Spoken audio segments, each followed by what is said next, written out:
Pada video ketiga ini kita akan membahas ya peralatan tambahan ya berupa detektor ya.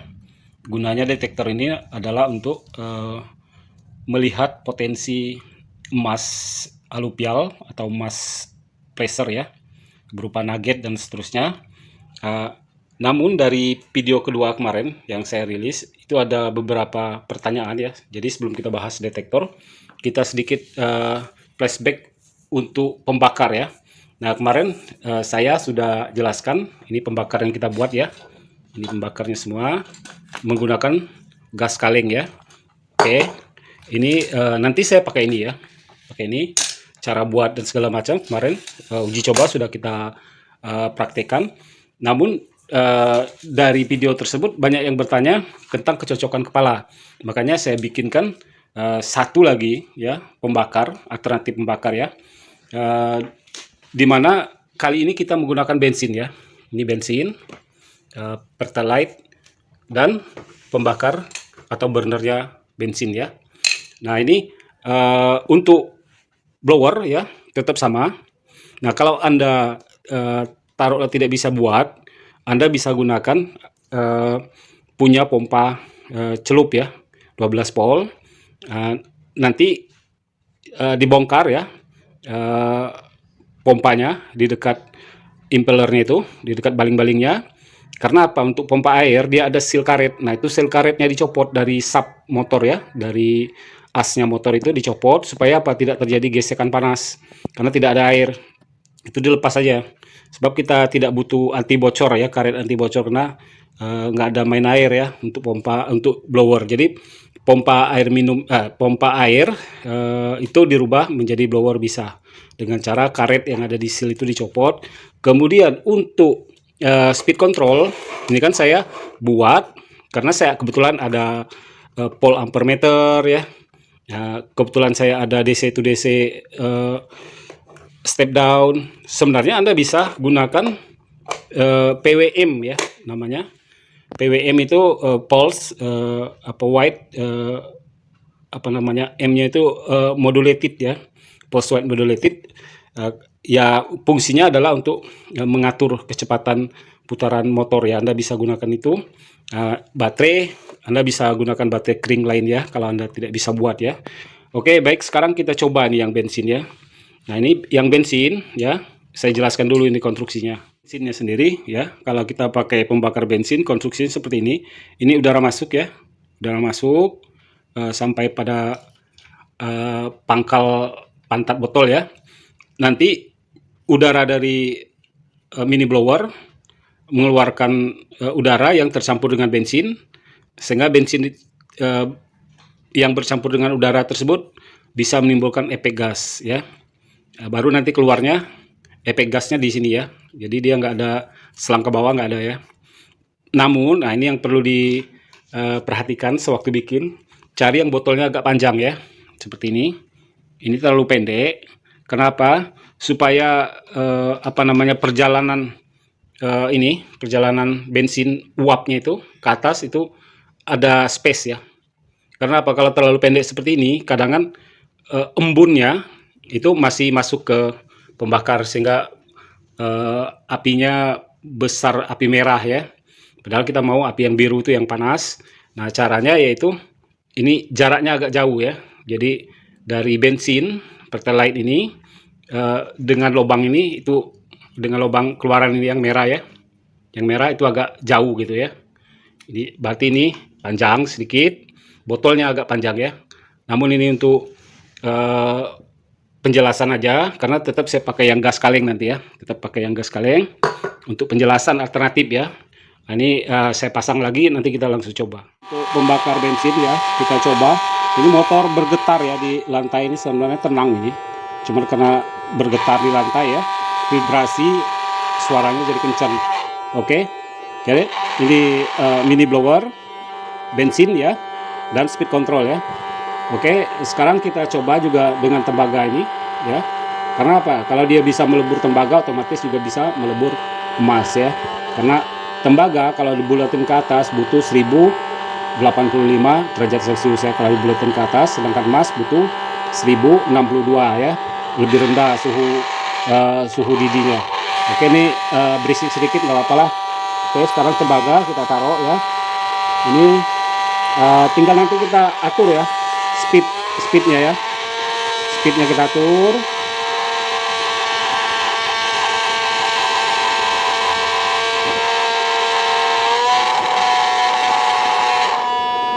Berisik ya. Ini sebenarnya kalau nggak di lantai, kalau di tanah aja udah nggak berisik ini. Tapi nggak apa-apa lah ya. Oke, tinggal kita atur ya tekanan angin ya lewat speed control ya. Oke. Jadi ini adalah alternatif bila Anda tidak menggunakan gas kaleng. Tetap saya menggunakan gas kaleng nanti ya untuk melebur ini di lokasi. Lebih praktis. Namun apabila Anda tidak sulit untuk mendapatkan gas kaleng ya umpama ya, nah ini alternatif menggunakan bensin. Tapi tadi bensin dia harus tinggi, dia space antara uap, perjalanan uap dengan embun dari blower ya, supaya embunnya itu tidak terangkat, tidak menyebabkan api-api merah ya. Ini api biru bagus ya. Nah itu sudah mulai sedikit mencair. Oke, nanti saya perlihatkan. Memang terus terang untuk melebur tembaga ini akan lebih cepat menggunakan gas kaleng itu ya. Tapi ini alternatif yang bisa dipakai. Ini sudah mulai melebur ya. Nanti kita lihat. Oke, nanti kita perlihatkan.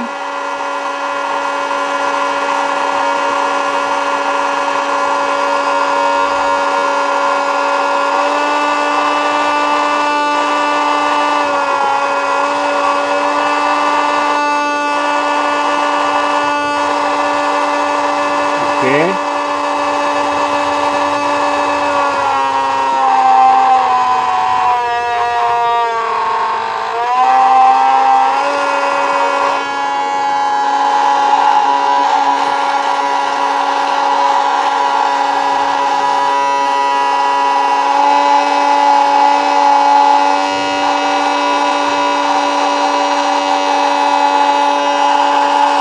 Ini sudah mulai melebur ya.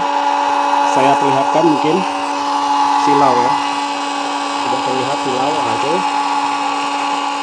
Sudah mulai melebur.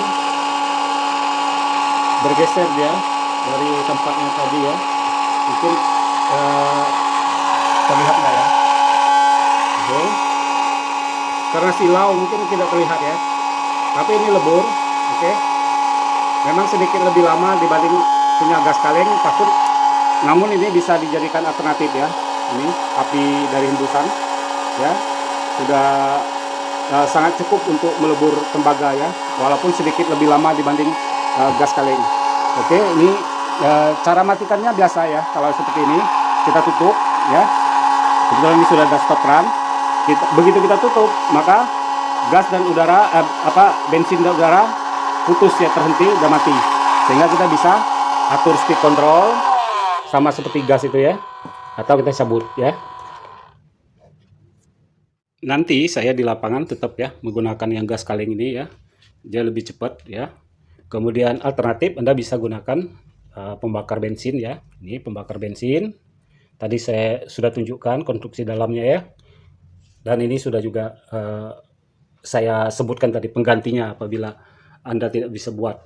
Oke, sekarang kita bahas detektor ya. Ini adalah contoh kita sedang mendesain ya sirkuit elektronik terbaik untuk detektor ini, tersensitif, untuk bisa kita gunakan untuk memperoleh nugget kecil ataupun batuan emas yang relatif bisa dibaca oleh detektor ini.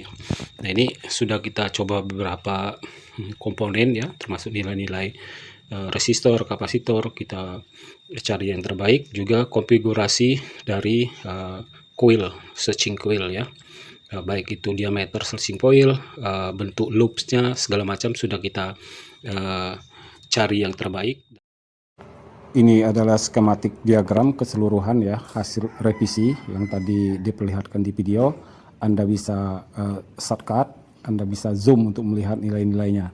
di samping itu nanti tetap saya akan jelaskan pada kelanjutan video ini. Sebenarnya detektor ini sudah jadi ya, namun ini terpaksa saya bongkar lagi ya, karena mau saya bikinkan tutorialnya ya, sehingga nanti kita jelaskan secara detail. Nah, ini tadi yang sudah saya fotokan shortcutnya, nanti akan saya jelaskan item per item ya. Nanti kita mulai dari baterai, langsung kita lihat di alatnya ya, dan praktek penggunaannya. Ini baterai ya, jadi kita perlihatkan sambil saya jelaskan ya. Ini kita gunakan modul BMS ya.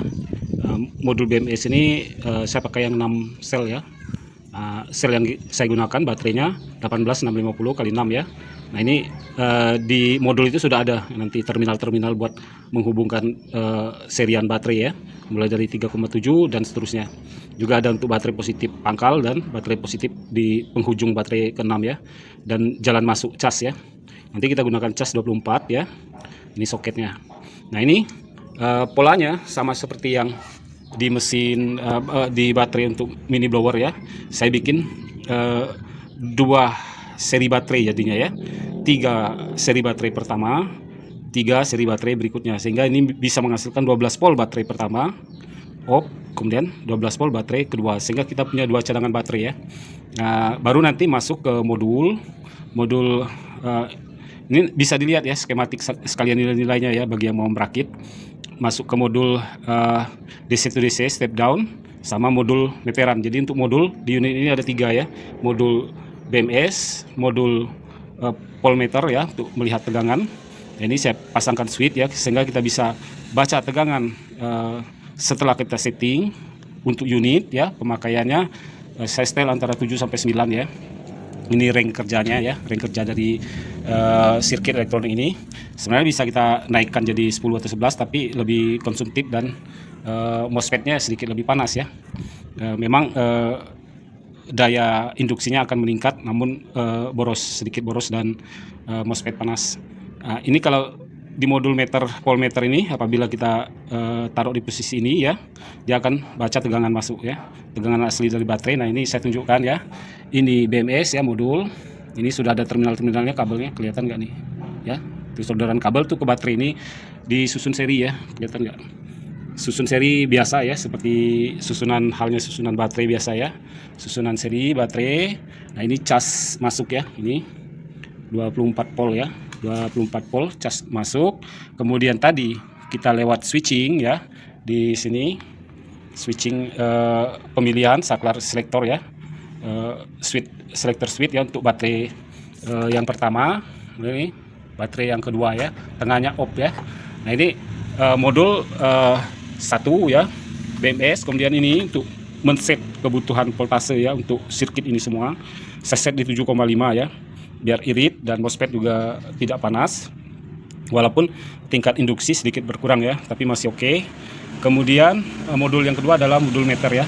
Nah, sekarang kita lihat ya, apabila kita umpama seleksi di baterai yang pertama ya, ini terbaca saya sudah setting ya di 7,5 ya. Ini baterai yang pertama. Kemudian ini baterai yang kedua juga 7,5 di setting ya. Oke, ini sekarang saya mau tunjukkan switch kita untuk membaca yang ini tadi ya.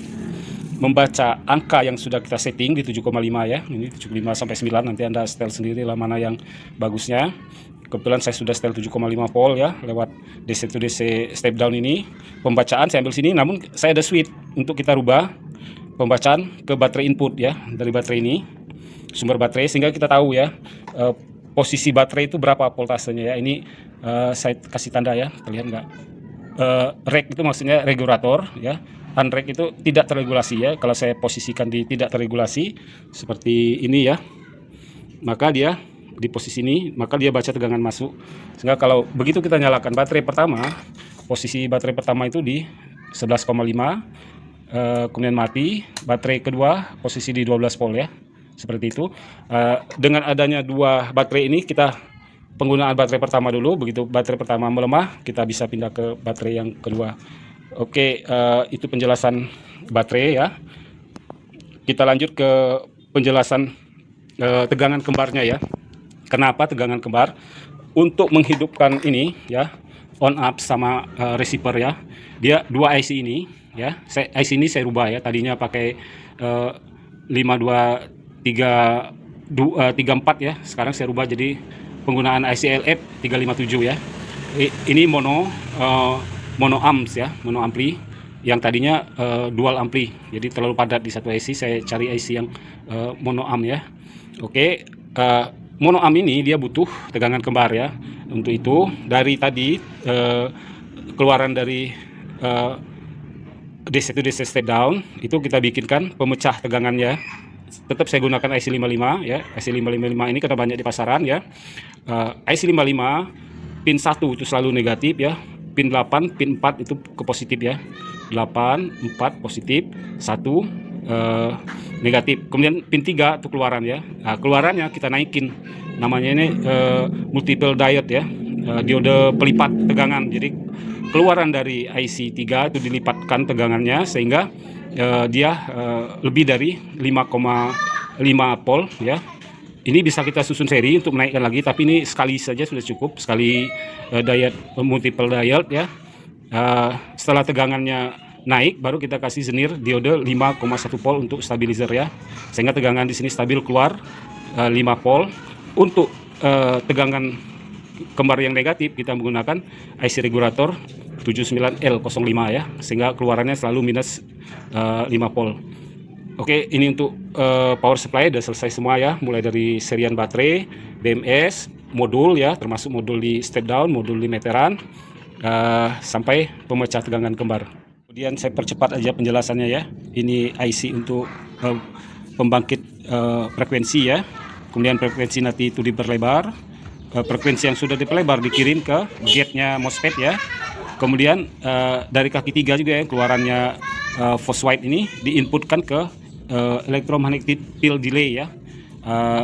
Hasil dari EMF delay ini diinputkan lagi ke IC4 sebagai sample time-nya ya. Nah, input sample time nanti diintegrasikan lewat BF245 ya, MOSFET.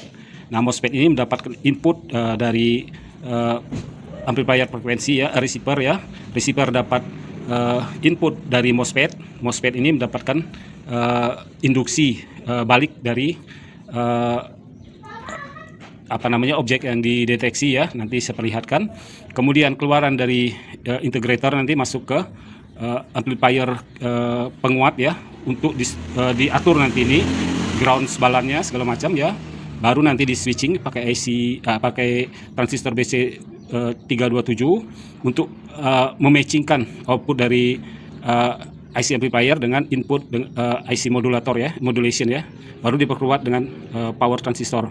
Ini sudah saya jelaskan karena terlalu panjang nanti videonya.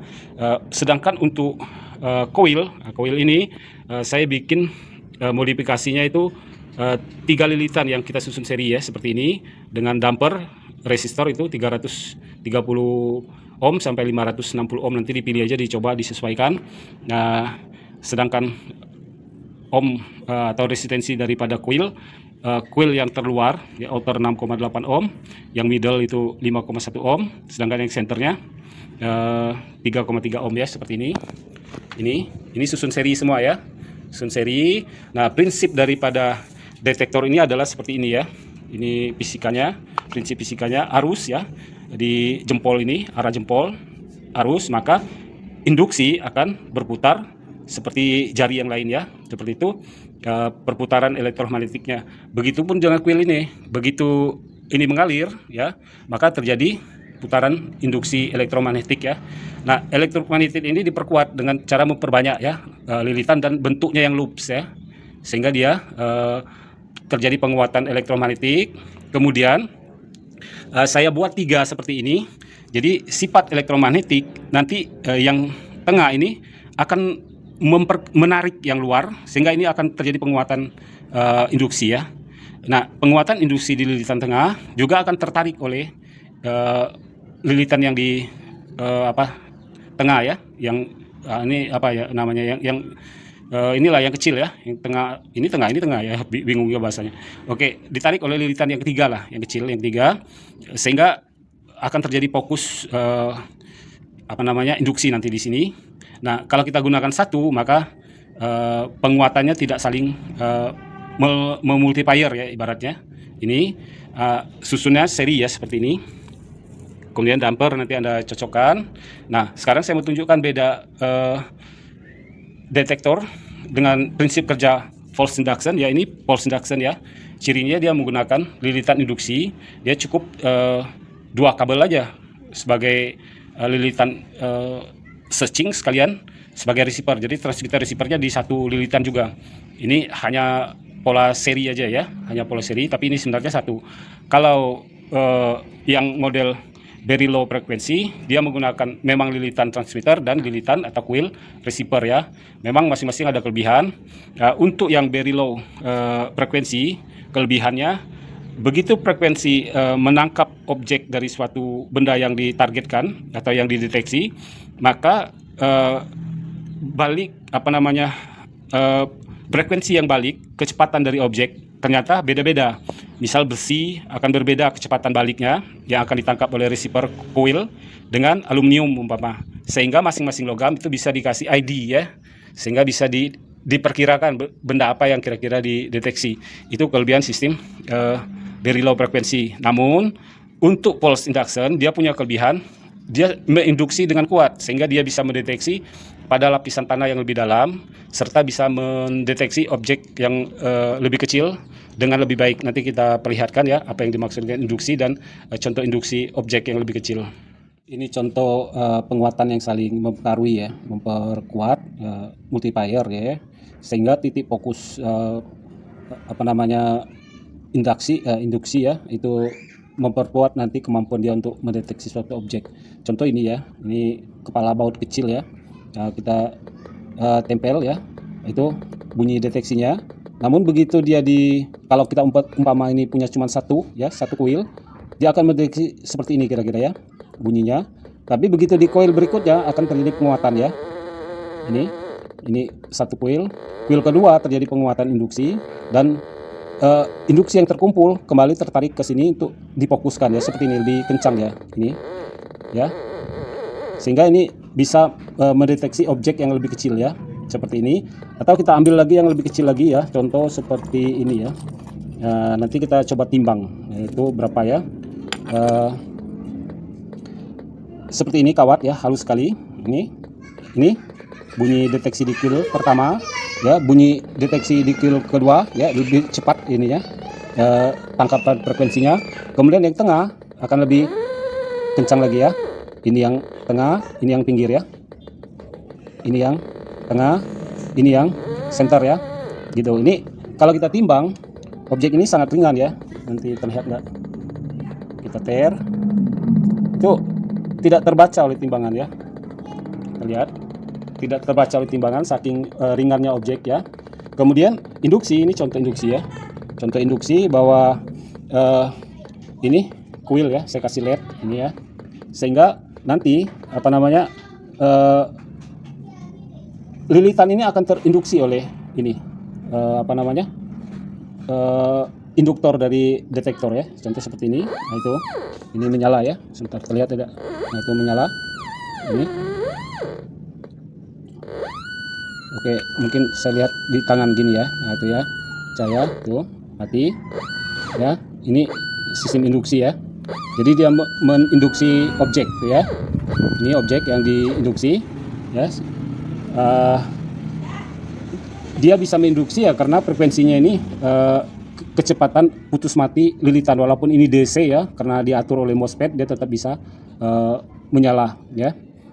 Walaupun ini DC tetap bisa menyalakan induksi lilitan ini ya. Itulah disebut sebagai false induction dia, detektor model begini. Kelebihan dia tadi bisa mendeteksi objek-objek yang lebih kecil ya. Saya kira itu untuk penjelasan detektor. Nanti kita lanjut ke persiapan memasukkan semua ini ke dalam ransel kita. Detektornya sudah saya rapikan ya. Ini sudah di seal lagi ya. Sudah kedap air lagi. Ini bisa disambung lepas ya. Ini siap kita coba ya. Nanti dalam penggunaan dibantu dengan pin pointer untuk menentukan lokasi secara lebih tepat. Contoh penggunaan pin pointer ya. Ini perak, saya ada perak 2,5 gram ya, kita umpeti di balik karpet ini. Kemudian kita akan deteksi dengan detektor ini ya. Nah, nanti lokasi persisnya itu akan dibantu oleh pointer ya. Ini dia membaca di lokasi ini ya. Namun untuk tahu pastinya kita bantu dengan pointer ini ya. Oke, pointer kita nyalakan untuk dapat tahu lokasi persisnya. Begitulah kira-kira nanti cara kerjanya di penggunaan di alam ya, di lapangan ya. Ini lokasi persisnya ya. Ini sudah kita dapatkan ya. Barang untuk backpacker gold prospektor ini sudah kita siapkan semua ya, termasuk ransel ya. Nah ini tetap kita harus lihat checklist ya, untuk menghindari nanti item-item yang terlewatkan untuk kita bawa ya. Nanti kita periksa ya checklist. Namun yang perlu diingat di sini adalah item-item yang berpotensi rusak karena basah atau lembab ya, karena mungkin hujan atau apa ya. Ini kita siapkan semacam kotak ya yang bersil bagus ya. Ini untuk barang-barang yang berkaitan dengan elektronika dan kelistrikan ya, seperti mini blower ya, timbangan elektronik ya, kemudian baterai, speed control, dan juga pointer. Kita kasih plastik bubble gini ya, untuk menghindari bunyi-bunyi. Ini tinggal di press ya, sehingga apabila ransel kita basah karena hujan, kita belum sempat tutup ranselnya, ini masih terselamatkan. Sedangkan untuk kimia ya, plugs kita siapkan di tempatnya ini. Sorry, sudah saya tutup tadi ya, saya potong dulu. Saya potong tadi, buka tangan satu nggak bisa ya. Ini kita bawa 3 jenis plug ya, seperti ini. KNO3 ya, soda caustic sama soda as ya. Soda as sendiri pengganti boraks yang terlalu encer ya di peleburan. Kemudian KNO3 atau sendawa ini gunanya untuk menghancurkan sulfur ya. Jadi piritnya yang mengandung sulfur kita bakar juga untuk menghancurkan sulfur, dan soda caustic untuk mereduksi logam-logam yang berupa serbuk-serbuk halus yang ada di bebatuan yang sudah kita hancurkan. Termasuk dalam kelompok plug ini kita masukkan ini ya, kowi-kowi untuk kita gunakan bakar nanti ya. Contoh material di lapangan tinggal kita tutup. Sedangkan untuk kimia pelarut ya, saya bawa cuman satu aja ya. Ini kemarin lupa saya sebutkan ya, di mana itu, di poin 7 ya. Poin 7 pelarut logam. Jadi tepung yang sudah kita tumbuk ya di penumbuk ini, kita tempatkan di botol yang anti bocor juga ya. Ini KNO3 anti bocor, dan dia tetap kita lapisi lagi dengan botol yang juga anti bocor ya, maksudnya bisa ditutup dengan rapat dan kedap ya. Nanti ini ditutup begitu. Ini plugs, ini kimia, ini elektronik. Sedangkan untuk penumbuk ya, untuk tidak merusak ransel, nanti kita siapkan seperti ini ya, plastik plastik bubble ya. Juga kita nanti wrapping dengan plastik bubble. Kemudian nanti alat-alat yang lain yang tidak terlalu riskan, tidak apa-apa, kita langsung susun di dalam ransel. Sedangkan untuk detektor ya, untuk searching coilnya ini kedap ya. Ini kedap sudah diseal, ini sudah diseal. Namun untuk main unitnya ini tidak kedap ya. Nanti kita masukkan di kantong kresek besar ya. Kemudian yang di sini ini juga tidak kedap, nanti kita tutup dengan kantong kresek. Kita kasih karet, kita wrapping bubble ya. Nah ini kita siapkan dulu, saya masukin ya. Setelah saya baca lagi ya, checklist barang yang harus ada di ransel ya. Nah ini sudah kita kelompokkan, penumbuk, penyaring dan sebagainya ya, martil, skop cangkul, pembakar ya, gasnya sendiri. Sedangkan elektroniknya di dalam ya. Ini flux dan kowi serta ini kimia ya, dan alat dulang. Ini sudah komplit. Untuk detektor ya, yang main unit ya, kita tutup kresek ya. Ini tutup plastik kresek juga, kasih karet. Sedangkan untuk yang searching coil ya kedap ya. Ini sudah di seal silikon dan ini kedap untuk jadi sampai batas ini aman untuk kita celup di air ya, kira-kira setengah meter dari kedalaman air masih bisa kita untuk mengecek. Oke, ini saya susun dulu, nanti kita perlihatkan lagi setelah dimasukin semua. Nampakkan ranselnya ya setelah kita masukin semua ya. Nah, ini yang sedikit nonjol ini searching coil ya. Dan masih banyak space di sini, tidak ada yang ngotot bener ya. Ini masih bisa kita kasih minuman ya, minuman atau makanan ringan ya. Ini semua udah komplit, mulai dari gas, alat bakar ya, detektor, segala macam, flux ya, pembakar, palu, semua ada. Bahkan ini masih bisa kita kasih bubble ya di dalam, sehingga menyempurnakan bentuk-bentuk yang kosong ini ya, dengan tetap tidak terlalu berat nantinya. Ini dia peralatan survei kita ya, satu ransel. Usahakan ranselnya memang agak panjang ya, di atas 55 cm tinggi ranselnya ya. Dan ini ringan sekali ya, untuk ukuran sebanyak itu peralatan survei ya. Beratnya hanya 7 kg kurang ya, kurang sedikit ya, anggaplah 7 kilo. Padahal kita masih bisa bawa minuman ya, makanan ringan juga. Kemudian karena ringan juga kita masih bisa menggunakan apa namanya tas tas pinggang ya, untuk bawa makanan ringan dan peralatan lain. Video ketiga ya, mengenai backpacker gold prospektor ini ya. Kita sudah menyiapkan semua peralatan, mulai dari peralatan minimal, peralatan dasar yang harus kita miliki, seperti penumbuk, palu, magnet ya, alat dulang, penyaring, sebagainya, sampai yang alat bakar ya, untuk kita bawa ke lokasi, termasuk detektor. Nah, untuk detektor dan point pointer ini, kalau bagi saya itu sebagai alat bantu ya. Tujuan utama kita bukan mencari emas melalui alat detektor ya. Terlalu besar energi kita untuk menghabiskan waktu mencari satu titik emas umpama. Kita hanya mau melihat potensi nugget yang ada di suatu daerah. Itu tujuan penggunaan detektor. Apabila suatu daerah berpotensi nugget, maka pengolahannya adalah melalui mesin rods ya, mesin sedot, kemudian sluice, atau minimal pendulangan ya. Selamat berburu, tetap jaga lingkungan, jaga alam. Assalamualaikum warahmatullahi wabarakatuh.